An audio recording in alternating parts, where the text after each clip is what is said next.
Hi and welcome back. My name is David Martin and this is the last video in this series. So what I'd like to do to kick this off is to summarize really what we've done so far. Okay, now you remember right back at the beginning, first of all we looked at events. Now all of the things that we're going to show you, of course, are all around answering the question of how do successful people become successful? Because if that's what you want more of in your life, then you can take this information and use that for yourself and make that true for you too, can't you? Regardless of the area of life that you want that success in, whether it's in your personal health, the way you feel about yourself, relationships, business, work, any area of your life that's important to you. Okay, so remember we started with events. From there we went to focus. In other words, what do we focus on? What do we pay attention to? What do we put our attention on? Because where we put our attention and where we put our intention determines largely what we see, what we notice, what we pay attention to, and also what we ignore, okay, in terms of opportunities, possibilities, and all sorts of other things that can benefit us. Then what we looked at was beliefs. Okay, now remember these things were linked together, and beliefs were all about the things that we decided were true, even if they weren't true. Once we decided they were true, they had a tendency to become true for us. And our beliefs determine then what we value, what we'll risk, what we'll avoid, what we'll go for, what we'll commit to, our levels of stress, our levels of commitment to the things that are important to us, and our capabilities and a whole lot more. We then also looked at, only briefly, but we looked at our emotions, and we learnt at the beginning that how we feel impacts on what we believe, and what we believe impacts on how we feel. Now, one of the key points we made then, and I'm going to make it right now too, is that emotions are messages, they're not commands. Okay, we'll come back to that. The next thing we looked at was our chemistry, and we talked about chemistry in two planes. The first plane was our brain chemistry. In other words, how our brain functions, how that operates, and the things that we need in order to be able to focus and think well. So that, because obviously that's going to impact on our ability to focus at all and what we pay attention to. We also talked about our body chemistry. Now our body chemistry is really important too, because if we deprive our body and our brain of sunlight, exercise, sleep, the right nutrition, the right cellular nutrition, then that's also going to impact on each of these other areas, isn't it? And all of those impact on the events that we attract and also what we do behaviourally each and every day. So our chemistry is important, our emotional state's important, what we believe is important, what we focus on, what we pay attention to is important, and that's important in terms of the events we've had in the past, the present, and what we hope to attract in the future.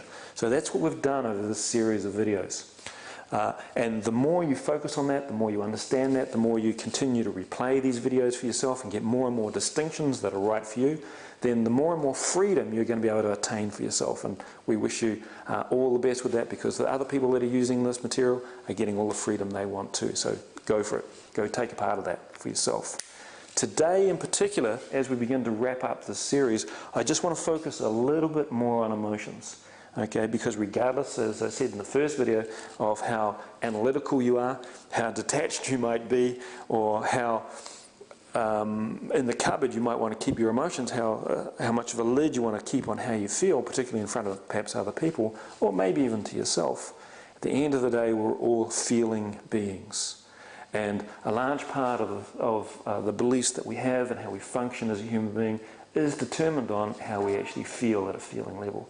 So if you understand that, then you're going to have a greater ability to determine what you do, your chemistry, and what you attract in life. Okay, so let's look at emotions in a little more detail. I've already said, but it's worth saying again, emotions are messengers, not commands. There's the first point. The second point is this: don't shoot the messenger. Listen to the message. Many of the successful people that I've studied, many of the successful people that are my friends, that I hang out with, they're all very good at honing in on what it is they feel and interpreting that feeling in a way that's useful for them. So even an emotion that you might label as bad, like say anger, a successful person might feel anger and say to themselves, okay, what's the message in this? Well, the message in anger is that something or someone has violated value. So what does that mean? It means I need to do something, I need to take some action resourcefully. Now that's a pretty useful outcome for a feeling called anger. Now, a person less successful might experience anger, and what that might mean for them is it might mean the same thing. It might mean that something or someone has violated one of their values, but their approach to that, their action on that might be, let's say, violence, or it might be shouting, or it might be aggression. Now you can see, both of these people experienced an emotion called anger, but one stayed resourceful and got the message, and one lost the plot and got nothing at all, other than probably more of what they don't want. So when you think about it, if you think about it logically, if you think about it in a detached way, if you think about it in the correct way, how we interpret our emotions determines largely the quality and the quantity of success that we experience, or the consequences of that same experience. So you get to choose all the time. Now, let's look at some other emotions. Let's look at, say, anxiety. Anxiety is a common emotion. Would you agree? Okay. Now, for many people, a sensation called anxiety might actually shut them down. It might mean that they feel a little bit anxious about a thing that might be coming up, and so, they just don't want to do it. And they might refuse to do it. It might be maybe going to meet new people. It might be going to a place they've never been to before. It might be engaging in a new job. It might be trying something special. It might be trying a new sport, or something that's a little bit outside of their comfort zone. But if they don't handle that message well, then it might result in shutting them down. As opposed to a more successful person who might experience anxiety as the message of, that means I need to prepare better. I'm feeling a little bit anxious. I'm feeling a little bit, I don't know if I can do this. So that means to me that I need to rehearse more, I need to try more, I need to experience more, I need to get some advice maybe, so that when I go and do this thing, I'm in the best possible frame of mind, in the best state, in the most resourceful state that I can be, so that I can do this thing well. Okay, once again, same feeling, different outcomes. I'm sure you're starting to get the drift now. Now the same thing applies to guilt. If we think about guilt for a second, you can only feel guilt if you've done something that you believe was wrong. Okay, so the message in guilt is to make better choices. That's it. Now, most people who don't realize that guilt means make better choices, they think it means you should just feel bad forever, and you should hold it against yourself forever, and you should just always feel bad about that thing forever. That's not really useful, is it? I much prefer this meaning, don't you? Okay, now the same is with regret. The message in regret is simply make better choices. Make new choices, make a variety of choices that were better from the choice that you may have made that got you the result that you're now regretful about. Okay, it's really simple. The next thing is maybe, say, jealousy. Now, the meaning in jealousy is simply around checking your rules. Now, you can only feel jealous if your personal rules are unfair to yourself. So check your rules if you're feeling a feeling called jealousy. Now, disappointment's not too far off that. Disappointment, you can only feel disappointment if your rules are unfair.